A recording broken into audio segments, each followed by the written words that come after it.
અમરેલી જિલ્લાના ખાંભા પંથકમાં વન્યપ્રાણીઓના રહેણાંકી વિસ્તારમાં આટાફેરા વધતા ફાળ ફેલાયો છે. ખાંભાના નાનીધારી ગામમાં ગત મધરાત્રે એક દીપડો શિકારની શોધમાં સીધો જ રહેણાંકી મકાનમાં ઘૂસી આવતા અફરાતફરી મચી ગઈ હતી.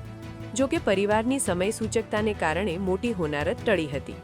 પ્રાપ્ત વિગતો અનુસાર નાનીધારી ગામમાં રહેતા પ્રતાપભાઈ માંજરિયાના મકાનમાં રાત્રિના સમયે અચાનક એક દીપડો ત્રાટક્યો હતો.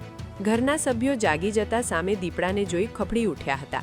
પરંતુ ડરવાના બદલે પ્રતાપભાઈ અને તેમના પરિવારે હિંમત બતાવી દીપડાને ઘરની એક ઓરડીમાં ધકેલી દીધો હતો અને બહારથી તરત જ દરવાજો બંધ કરી દીધો હતો. દીપડો રૂમમાં કેદ થઈ જતા પરિવારે રાહતનો શ્વાસ લીધો હતો અને તાત્કાલિક વન વિભાગને જાણ કરી હતી. વન વિભાગની ટીમ ઘટના સ્થળે પહોંચી દીપડાને ટ્રેન્ગ્યુલાઇઝ કરવાની પ્રક્રિયા હાથ ધરવામાં આવી હતી. આશરે 1.5 કલાકની ભારે જહેમત બાદ દીપડાને સુરક્ષિત રીતે પાંજરે પૂરવામાં આવ્યો હતો. રેસ્ક્યુ કરાયેલા દીપડાને તાત્કાલિક આંબરડી સફારી પાર્ક ખાતે ખસેડવામાં આવ્યો છે.